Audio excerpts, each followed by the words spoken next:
this week's episode of Break the Ice, we're down here at Armidale, the Kenny Parker pop-up store, and we're going to be chatting with Trent Hogan, who's the owner, the Australian designer, entrepreneur. He does it all. Let's go inside and check it out.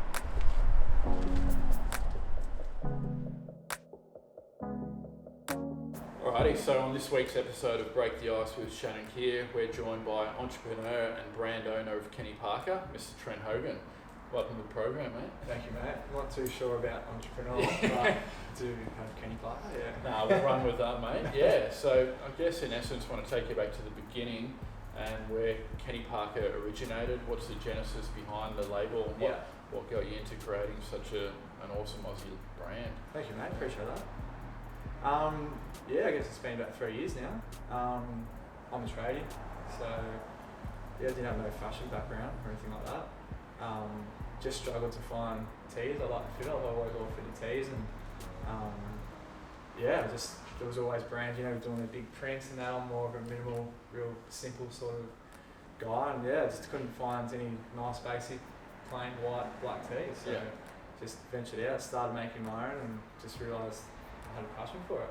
I don't really have many hobbies or anything like that, so it became my hobby pretty much. Right. Definitely vouch for the quality. You do, yeah. Here, mate. You're one of my first customers. I remember you were actually following my page even before I even released the first range. Awesome. I remember, so. No quality when I see it, mate. You do, 100%, yeah. And what was sort of, I guess, one of the driving factors for you about creating such quality garments? Was it more, as you said, there wasn't a lot out there, or your point of difference was? It was more. My point of difference was I was always in between sizes as well. I was always a medium or a large. A large would be too wide or too loose around the arms, but a medium would be too tight around the chest, or I could find something I like the fit of. Like I said, it would have a big photo of a naked girl, like doing like girls' heads or whatever like that. It was all that sort of style, and I just wanted to create my own, I guess. I love clothes, always loved fashion. I just couldn't find anything I liked the fit of. So, it was.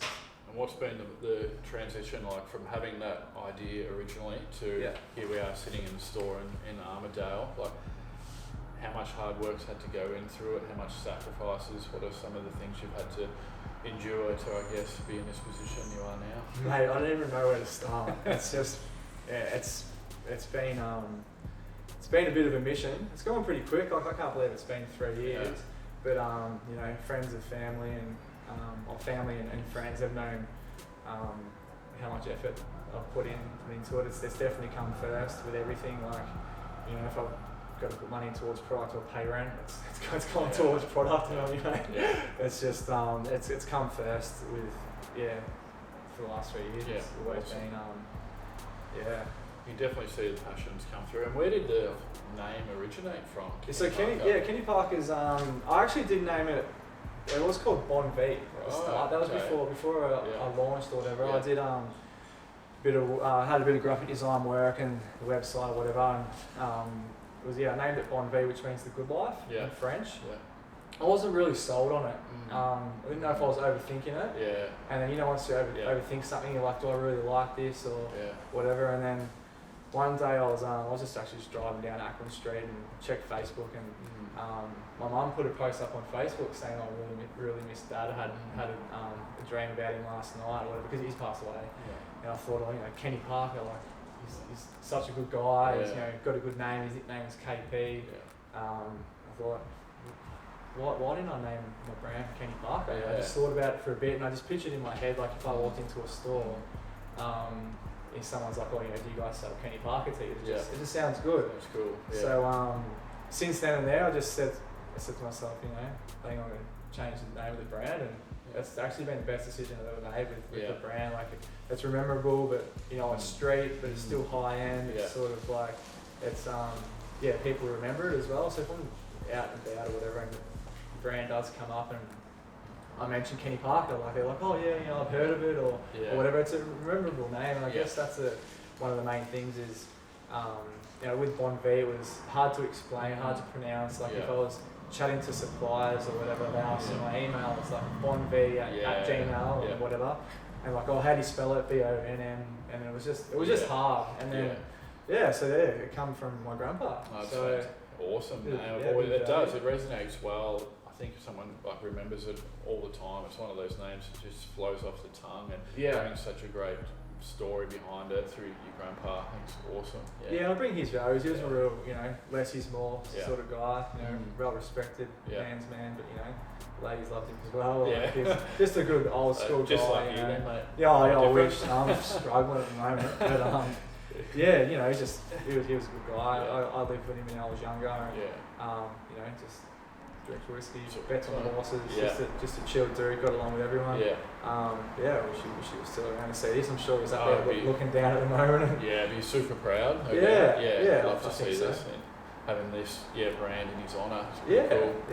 So that's how that started. But I guess that's one of the big driving factors as well, having like his name attached to the brand. I guess that'll spur you on, and in those moments where you don't want to keep pushing on, and gives a bit more depth. That's right, and it gets you through those hard times. And there's been a lot of hard times.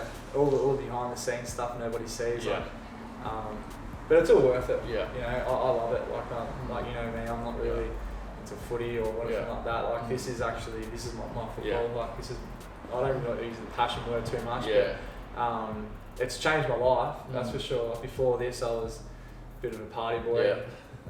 Sort of still am a little bit. I'm not this year because I'm doing the whole sober stint, but it's actually I've found what I like doing. That's it. And I love it. So. And what's talking about sacrifices? The alcoholic ban. You've nearly half a year now. Talk us through the mindset behind that. Well, I just, as you know, like talking about sacrifices and stuff like that. It's you need to. Someone like me needs to sacrifice, I guess. So if I'm going out and I'm partying, I'm sort of wasting days, and I haven't really missed out on much. Like my whole life, I've always been out and about doing things, travelling and whatever. And I want Kenny Parker to be, a big brand one day, and I can't be spending time wasting money on nights out. And last year, I was just sick of just waking up and just feeling like, just anxiety, just feeling like shit, hungover, wasting days, and I'm like, okay, I'm not going to drink anymore and have a couple of weeks off or whatever.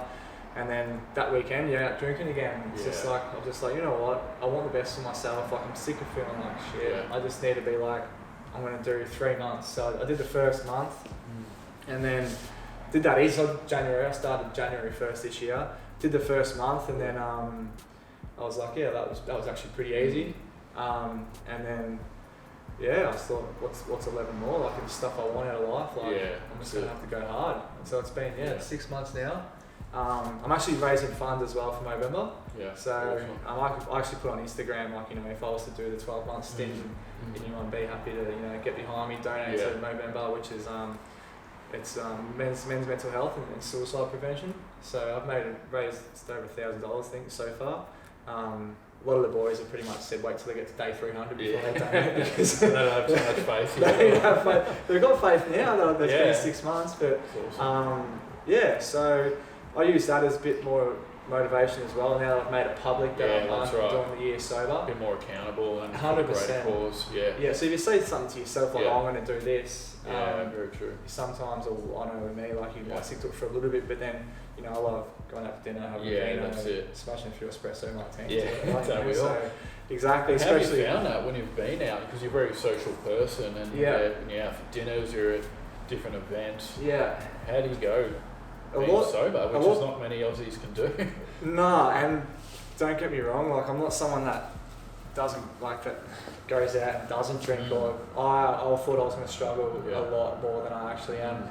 I thought, shit, I'm just not even going to go out, because if you're awkward, if you're not having a beer, if you're out having, catching up with a couple of mates, like, we always have at least one drink, just to be social or whatever, and just ease a little bit of tension. But it was hard at the start, but now it's just like, it is what it is. Like, I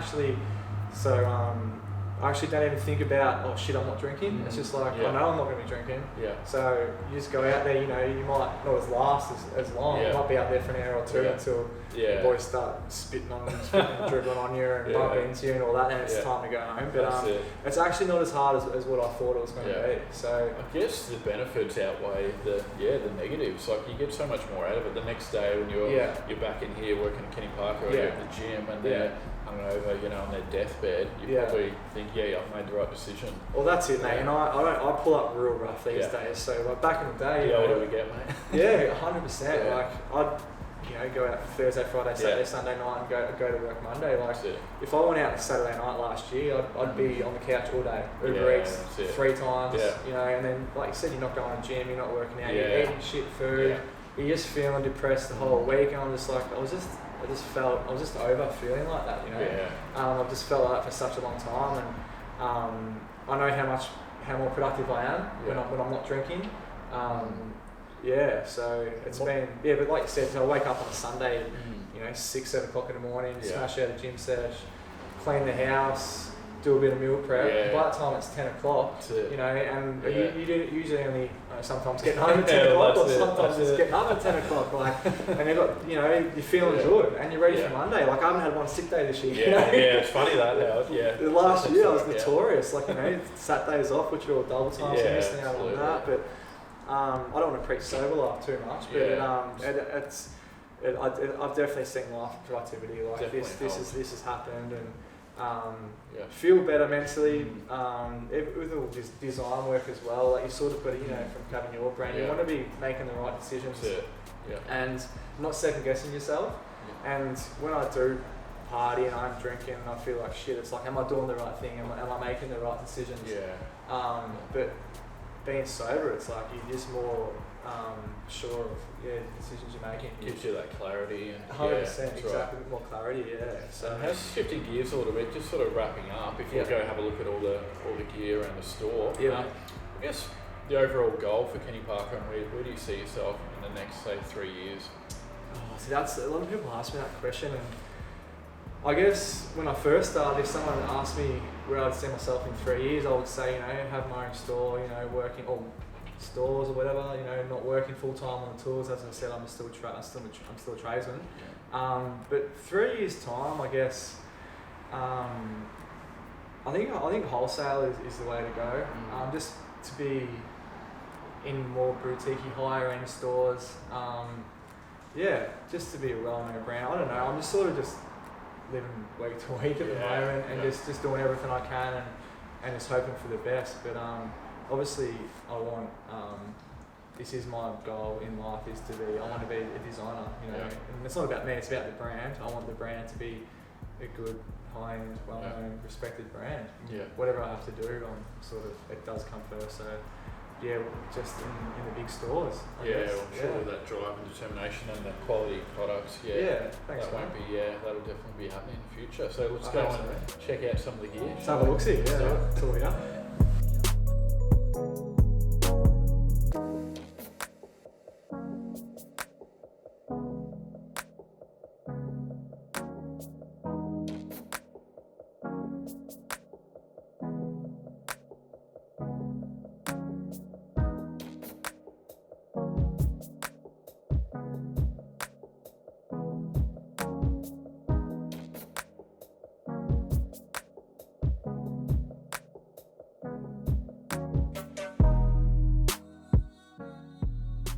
Alrighty, so that just about concludes this week's episode of Break the Ice.